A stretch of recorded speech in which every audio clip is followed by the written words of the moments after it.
Hey, everybody.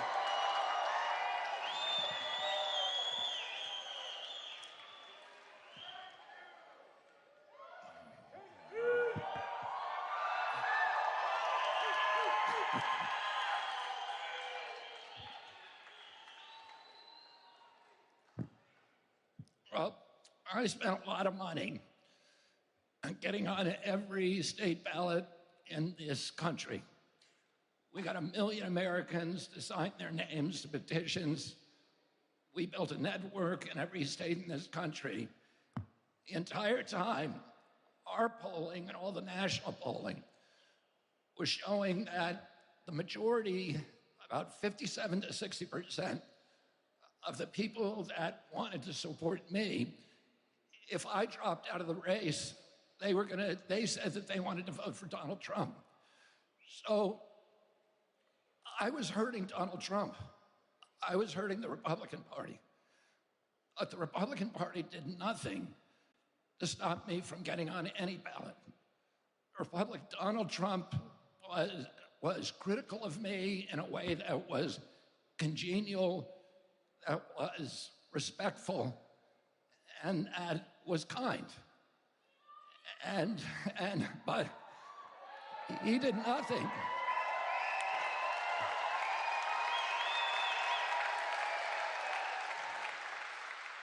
Meanwhile, the Democratic Party spent tens of millions of dollars to defame me, to publish perjuries against me, to publish fake news against me, to marginalize me, to make me look like a crazy person, and they spent tens of millions of more dollars to get me to make sure I could not get on those state ballots. All the pundits from the beginning said, he will never get on the state ballots, but we did it despite those tens of millions of dollars and attorneys to sue us in all the states to make sure we couldn't get on.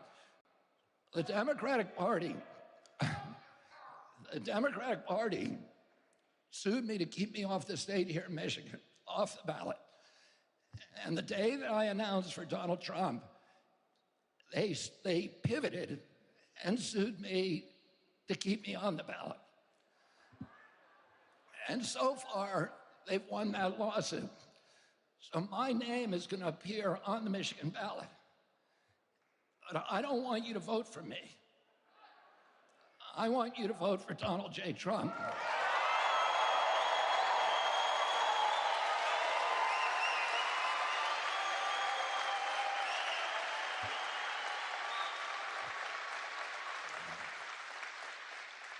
Because that's the only way that I'm going to get to Washington, D.C.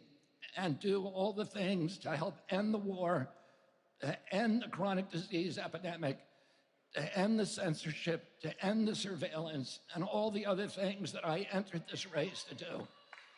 And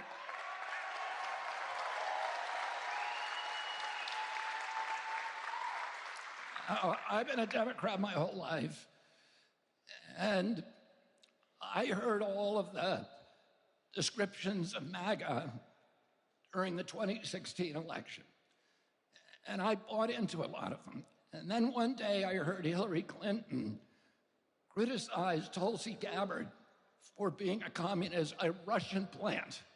Tulsi Gabbard, who put her life on the line again and again for this country in military service, something that Hillary Clinton never did. And I began to have doubts about what I was being told about MAGA. And when President Trump got elected, I said 80 million people voted for him. How can we dismiss 80 million of our fellow Americans as deplorables? I don't want to work in Washington, D.C. I have a good job. I have a great life. But I want to help these kids so that we can end the chronic disease epidemic. And I went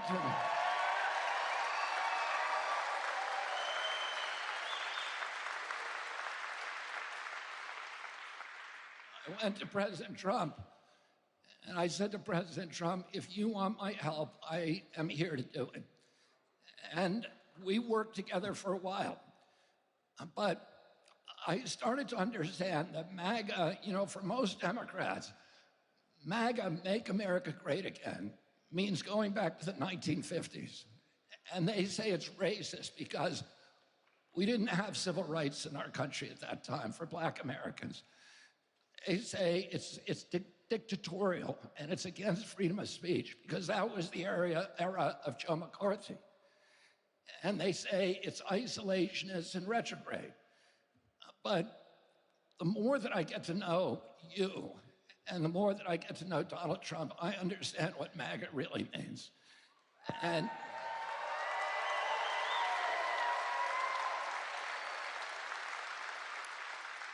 I asked Donald Trump about what he thought MAGA meant, what era we were going to make America great again. And he said, the era of your uncle, John F. Kennedy. And that was the era when America was at its apex, here and abroad. We were the wealthiest country in the world. We owned half the wealth on the face of the earth. The American middle class was the greatest economic engine in the history of mankind. We had a robust union movement that was making sure that American labor had dignity and good jobs. We had virtually every American believed in the accessibility of the American dream, which meant at that time that if you worked hard, if you played by the rules, you could afford to buy a home. You could take a summer vacation. You could raise a family, and you could put something aside for your retirement on a single job. There's no American now in my kids' generation, sorry, my duck is calling. There's no American now in my kids' generation who believes that that contract applies to them.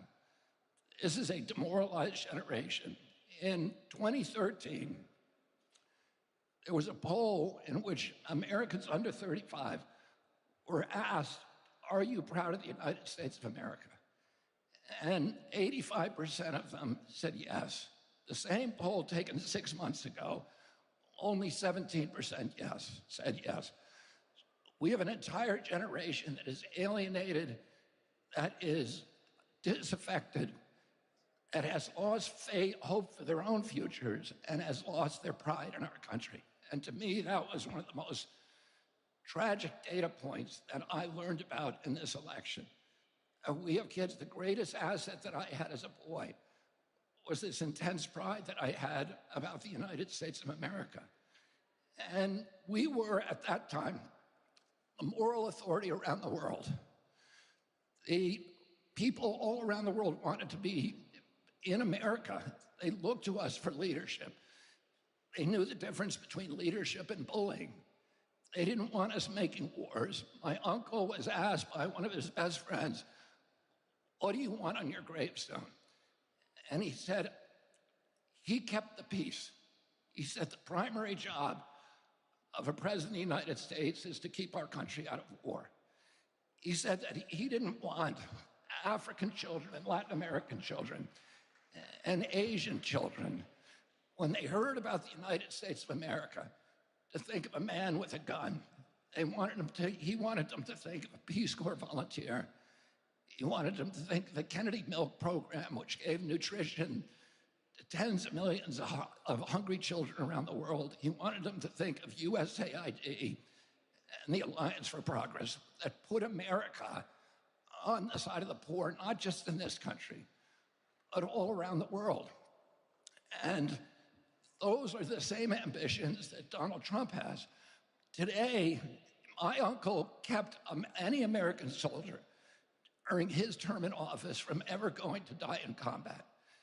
Today, as a result of that commitment, there are more statues to John Kennedy, more boulevards named after him, more avenues, more universities, more hospitals in Africa, Asia, Latin America, and any other US president, and probably more than all other presidents combined. And that is a good foreign policy, to have the world love us, Don't you want a foreign policy where the rest of the world loves and admires the United States of America?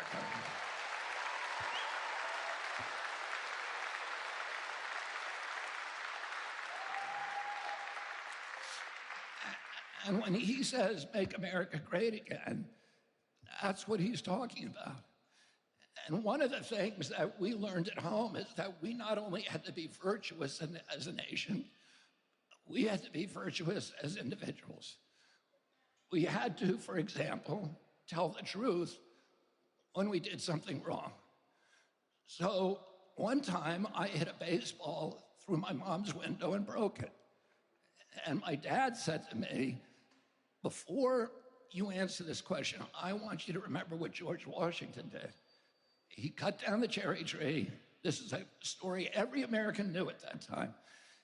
His father asked him who cut it down, and he said, I did. He always admitted when he was wrong. And now, the Democratic Party has given us a loophole around that mandate. All you have to know is 7 words, and you never have to admit to doing anything wrong again. And do you know what those 7 words are? I was born in the middle class. Oh.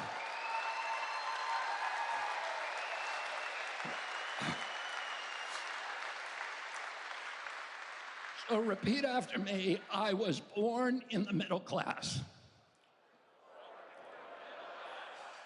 So the next time your boss asks you why you were late for work, what are you gonna say? And the next time your wife asks you why you didn't take out the garbage, what are you gonna say?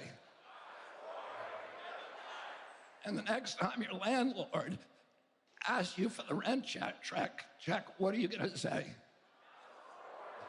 That's all you have to know, and you don't have to answer any question. And we know why she didn't want to answer that question, because there's no good answer to it. By every indicia in which we measure the welfare of our economy, the Trump administration excelled, and the Biden-Harris administration has failed us. Inflation on average during the Trump administration was held under 7%. Now it's at 20%. Gross rents have almost doubled. Mortgages have more than doubled in just 3.5 years. Groceries have gone up. Gasoline has gone up. Electricity has gone up. Healthcare has gone up. Do you know the only thing that's gone down? Wages. So though that is not a success story, and I don't blame her for not wanting to answer that question.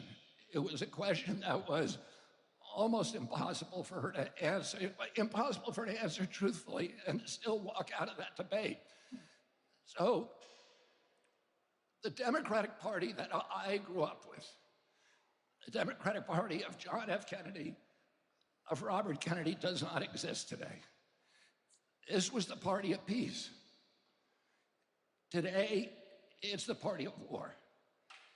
And we saw President Zelensky come over here. I was so proud of President Trump today, who did a press conference with Zelensky.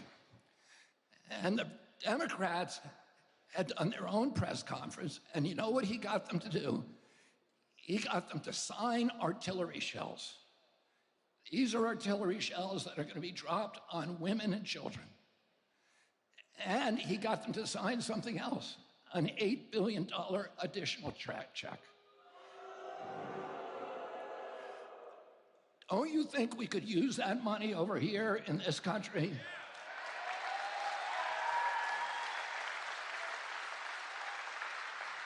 This was a war that we were lied to from day one. We were told that it was an unprovoked invasion.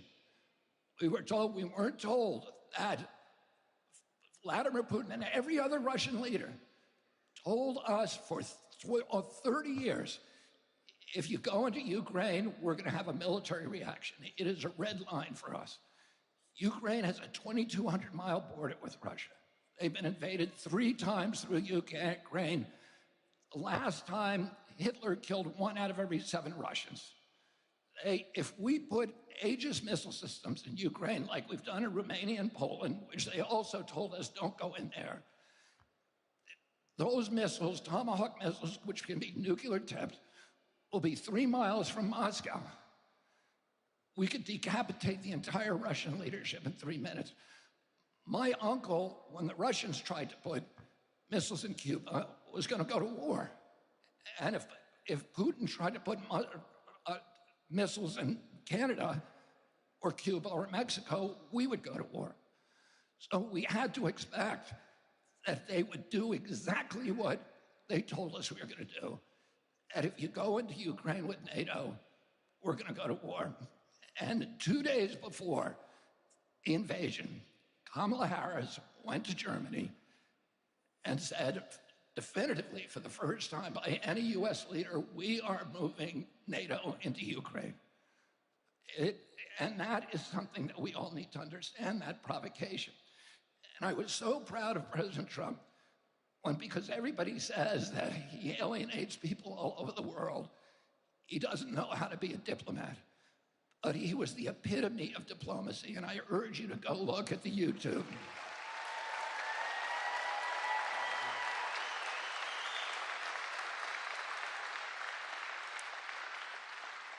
He was kind and civil to President Zelensky, but he was also firm in his resolve. And he said, I've had a nice meeting, but I have not changed my mind.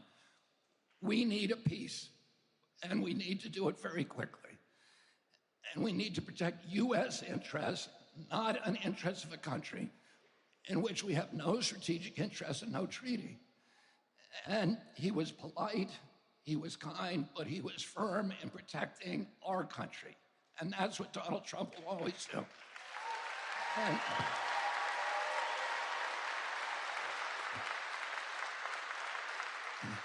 And it was especially impressive to me because I know what Donald Trump was thinking while he was having that meeting. He was thinking, I want to turn this guy over and hold him by his legs and shake all the money out of his pockets. And I hope it adds up to $208 billion because that's what we get, that's what the Democrats gave him. And we need to bring that money home and spend it here on our communities.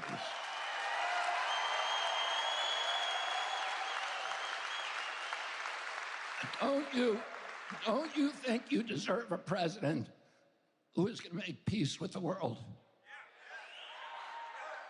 Who is going to project economic power abroad? They say he's an isolationist. He isn't. He wants to make deals. He's a deal maker. He wants to make deals with China, but not the old kind of deals that benefited only China. He wants to make deals that are going to benefit everybody. He wants to make deals with Russia, the kind that will bring the world into a peaceful economic growth and a boom for all nations. This is what he says again and again. He's not a tyrant. He's not a monster. He just wants the best for the United States of America. And it don't use it.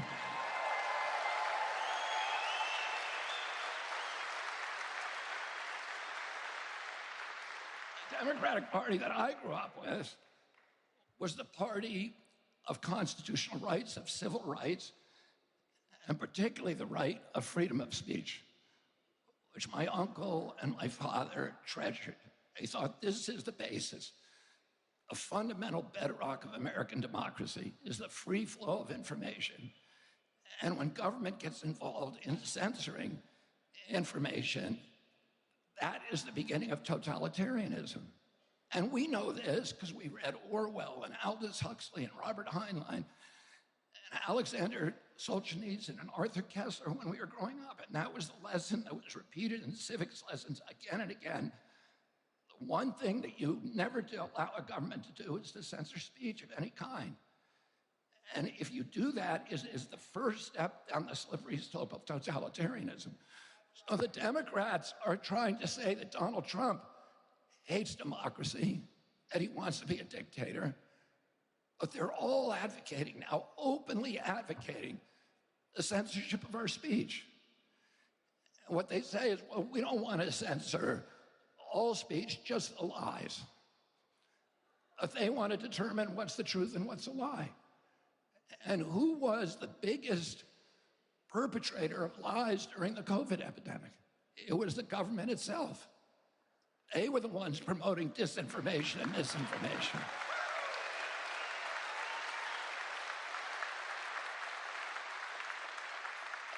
I saw this week Hillary Clinton, Tim Walz, and Kamala Harris all using the same talking point. That the next administration is going to get rid of misinformation and disinformation because that is not protected by the First Amendment. Well, it is. The First Amendment protects lies the same as it protects speech. Truth. The First Amendment was not written to protect the kind of speech that we all want to hear. It was written for hard times, to protect the speech that nobody wants to hear. And that is the fundamental foundation stone of democracy, that everybody gets to say, to have their own truth. And as Louis Brandeis said, the remedy for bad speech is not censorship, never, because that turns to totalitarianism. The remedy for bad speech is more speech. And that's something that Donald J. Trump understands because he's been censored himself. And he understands it very acutely. He's seen the weaponization of the federal agencies to silence him, to destroy the electoral process, as they did to me. The Democratic Party has not had an election. They're saying that he's destroying democracy. But they felt the need to destroy democracy in order to save it. They would not let me participate in a primary. And Kamala Harris never got a single primary vote. We don't know who appointed her. And that's not democracy. President, don't you want a president who believes in democracy? Don't you want a president who wants to see the censorship ended in this country?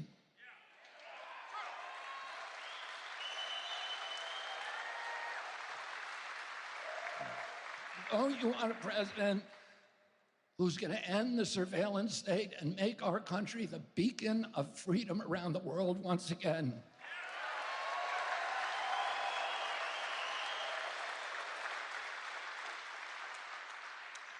And the party that I grew up in was the party that was very skeptical of the corporate control of American democracy. The Republican Party was the party of corporate control. The Democrats were on the side of working people, of the poor, of the cops, the firefighters, labor unions. And today, there's been an inversion. During the 2020 election, roughly 50% of the people in this country supported the Democratic Party, and roughly 50% supported the Republican Party. The 50% who supported the Democratic Party own 70% of the wealth in this country. The 50% who supported Donald Trump own 30%. As Charlie Kirk said to me the other day, Donald J. Trump chased the billionaires out of the Democratic Party. Out of the Republican Party, excuse me. The Democratic Party today is the party of big pharma, big tech, big ag, big food, the military-industrial complex, and Wall Street. Look at the people who are pouring money into the Harris campaign. This is why they've collected 2 to 3 times more money than Donald Trump. They have all the money on their side. We have the people.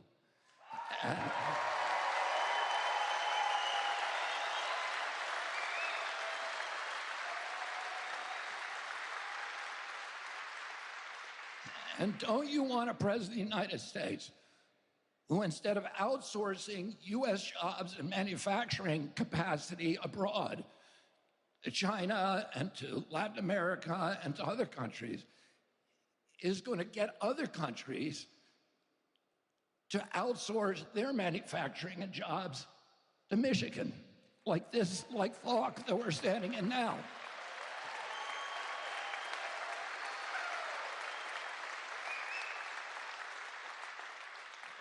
And don't you want a president who is going to protect our border? And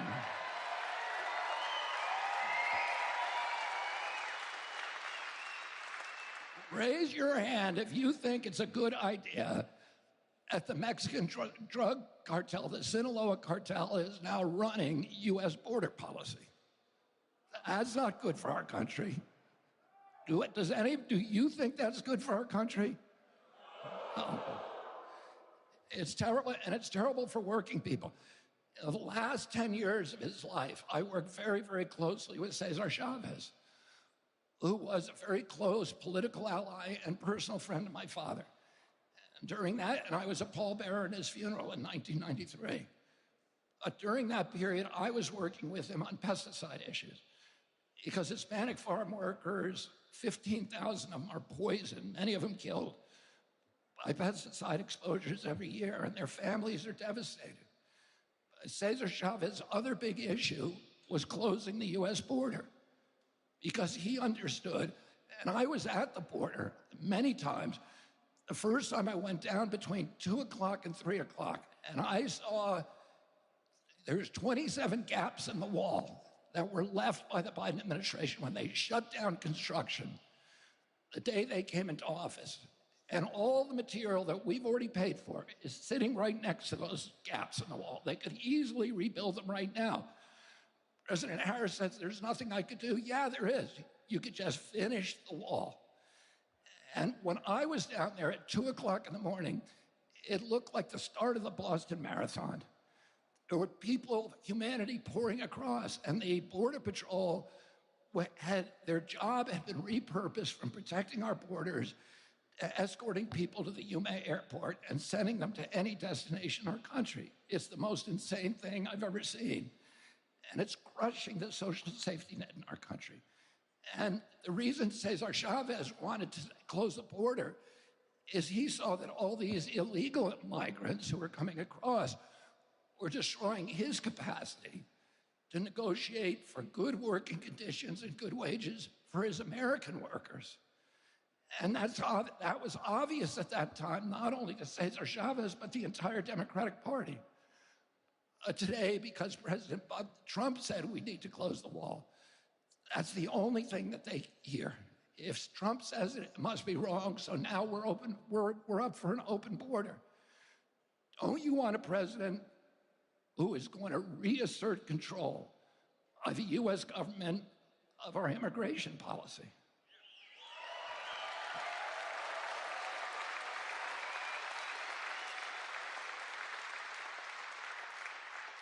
And, you know, my uncle Ted Kennedy, who was 50 years in the United States Senate, he wrote a law called Title IX. And that law, and he got Republicans and Democrats to support it, that law created equality in women's sports because he said women ought to be allowed to compete, and they ought to have the same rights as men to compete. And that's something the Democratic Party believed in. But they don't believe in it anymore. Now they're against women's sports. And finally, the Democratic Party that I grew up with wanted to protect the most vulnerable people in our society. They wanted good health for our children. And today, the Democratic Party is on the side of the big ag, big pharma, and big food companies that are poisoning our children. We now have the highest chronic disease rate in the world. Diabetes, which was virtually unknown when I was a kid. An average pediatrician in my day, when I was a kid, when my uncle was president, would see one case of diabetes, juvenile diabetes, in his lifetime, 40 or 50-year career. Today, 1 out of every 3 children who walk through his office door is diabetic or pre-diabetic. And it's costing us more than our military budget. Just that kind of mitochondrial disorder. This is bankrupting. When my uncle was president, we spent 0 on chronic disease. Now we spend $4.3 trillion. And our children are so sick and so obese that 77% of them do not qualify for military service. Our fertility levels have dropped to the lowest in the world. Teens today have 50% of the sperm count, 50% of the testosterone as teens, American teens 2 generations ago. Little girls are now hitting puberty at 8 years old because of all the estrogen that is generated by the poisons and toxic foods. We have 1,000 ingredients in our foods that are illegal in Europe. And the same companies, Kellogg and all these companies, are making products in Europe, and they don't use those ingredients there. So they know how to do it, but they're poisoning Americans when they know how to not poison Canadians or Europeans or Mexicans. And the average girl in this country is now reaching puberty between 10 and 13 years old. That's 6 years younger than a couple generations ago, and it is the youngest of any nation in the world. We are destroying our children. And that was the major reason, his commitment, Donald Trump's commitment, to make America healthy again.